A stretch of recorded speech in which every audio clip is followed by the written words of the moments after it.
Emma, Norman, and Ray are three exceptionally bright orphans who enjoy a structured yet joyful life at Gracefield House alongside 35 other children. During breakfast, we are introduced to Mom, Isabella, who cares for the children with a composed and nurturing demeanor. Wait.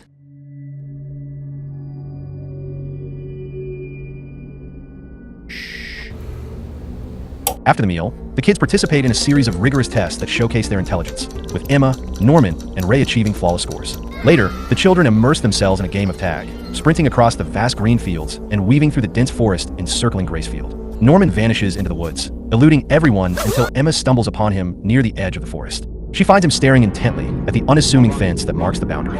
A conversation ensues about the world beyond, sparking dreams of the day they will finally be adopted and leave Gracefield behind. That very day, one of the younger children, Connie, is selected for adoption. After a day filled with laughter and play, Connie bids an emotional farewell to her Gracefield family before Isabella escorts her away. During cleanup, Emma finds Connie's cherished stuffed animal, Little Bunny. Realizing Connie would never willingly part with it, Emma, accompanied by Norman, rushes to return it to her. They make their way to the gate, where a truck waits in a stone passageway. Assuming Connie will eventually find the bunny if left in the truck, Emma moves to place it inside, only to stumble upon a nightmarish sight. Connie's lifeless body. Before they can react, voices echo from another room, forcing Emma and Norman to duck under the truck in terror. Peering out, they witness grotesque, monstrous figures speaking casually.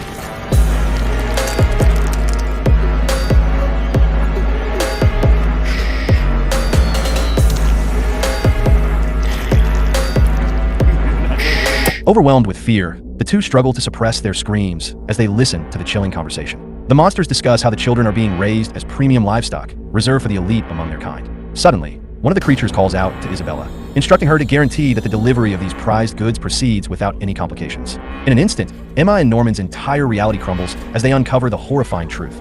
Gracefield House isn't an orphanage, but a human farm, breeding children to be served as gourmet meals for demons.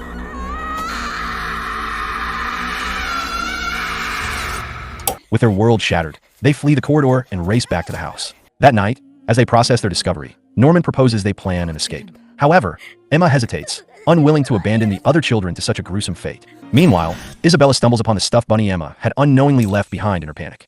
Wake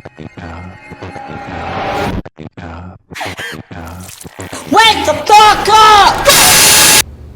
The next morning, Emma struggles to mask her fear when facing Mama for the first time since their discovery. Sensing the danger, Norman reminds her to act natural, smiling like nothing has changed. While Isabella knows someone was at the gate, she doesn't know who. During playtime, Emma and Norman agree that escaping through the forest is their best option, but upon crossing the fence, they come face to face with an enormous, unbroken concrete wall. Their situation grows even more complicated when a little girl gets lost. With just a glance at her watch, Mama instantly pinpoints the child's location. The terrifying realization dawns.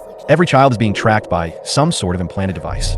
Back at the house, Emma quietly grieves for Connie when Isabella suddenly appears, questioning her somber mood. Before she can slip up, Ray conveniently interrupts by ringing the dinner bell. As Emma and Norman walk away, Isabella pointedly asks if they were at the gate the night before. Plastering on their best innocent smiles, they deny it, knowing full well that she's suspicious. Once alone, the weight of their fear finally crashes down on them.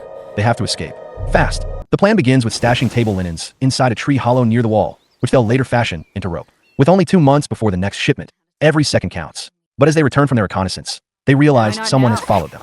Fortunately, it's just Ray. When they tell him everything, he doesn't hesitate to believe them, because he knows Norman too well to think he'd ever joke about something like this. Ray agrees to help but takes issue with Emma's idealistic demand that all 37 kids escape together. As if their situation wasn't already dire, Isabella throws a new wrench into their plans. A newly arrived infant named Carol and an adult assistant, Sister Crone. Unbeknownst to Isabella, Crone already has her own agenda. She intends to dethrone Isabella and take control. Meanwhile, Emma, Norman, and Ray focus on finding the tracking devices. When inspecting Carol, Emma discovers a small red bump behind her ear, confirming their suspicions.